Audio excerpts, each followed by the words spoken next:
And welcome back. The Summit League Track and Field Outdoor Championships got started today with a handful of events in Macomb, Illinois. And USD's Laura Bowman saved her best for last in the hammer throw.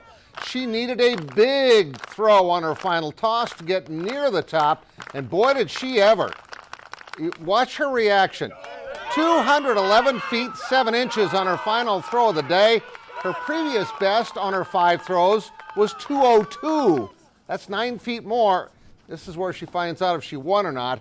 She ends up, well, she's going to get the high five from her coach and a big hug. She wins the event by over 5 feet. Let's go to your scoreboard and see that after day number 1, North Dakota State's in first place, followed by North Dakota and South Dakota.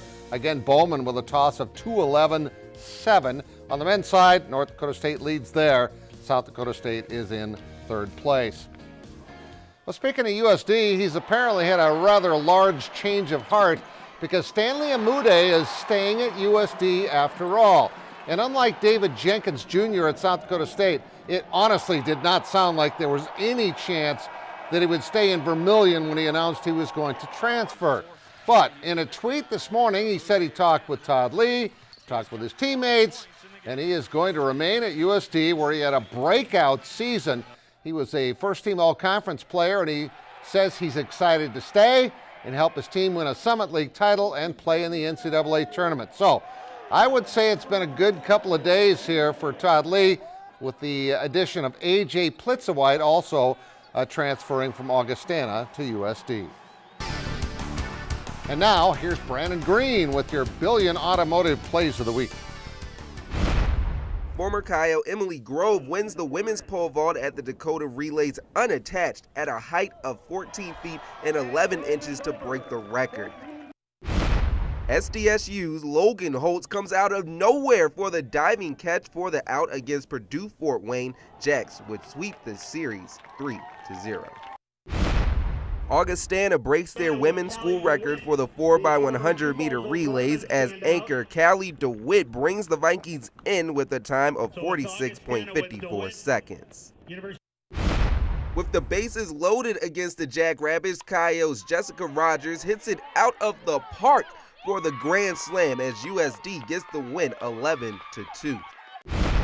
The Stampede did not need overtime this week, but they did need a last-minute goal from Brian Chambers to defeat Tri-City and advance to their 4th Clark Cup Finals. And those are your Billion Automotive Plays of the Week.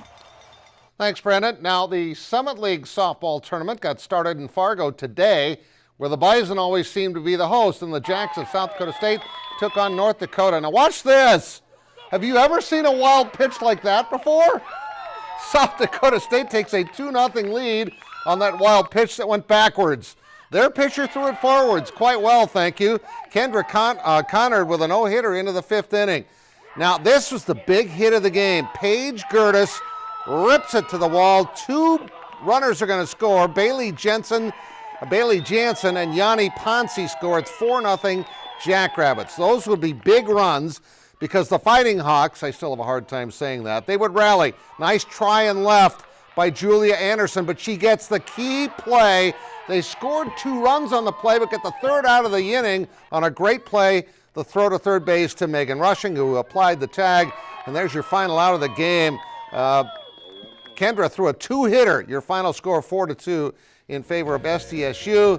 Again, Gertis with a big 2-run double, Kennard with a 2-hitter. The Jacks will play North Dakota State tomorrow. I believe that game's at noon. USD will take on Fort Wayne. That game is at 2:30. The Augustana softball team brings an impressive 51-9 record into the Central Region Tournament. That's tomorrow. It starts in Winona. Greta Melstead talked about how awesome her pitching staff is yesterday to us. But Shannon Peterson, our Athlete of the Week, has been here 4 years, and she talks about why they are 3rd best as a hitting team in Division II. We prepare well for the games. Our coaches do a really good job scouting and letting us know what pitchers we're going to face.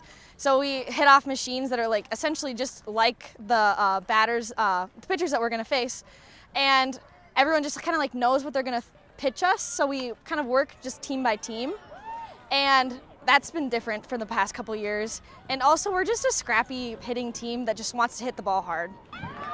Like as in 357 as a team, they're 9th in the country in home runs. Clearly, that new strategy is working for the number 2 seeded Augustana Vikings. And speaking of hitting the ball hard, how about the Twins?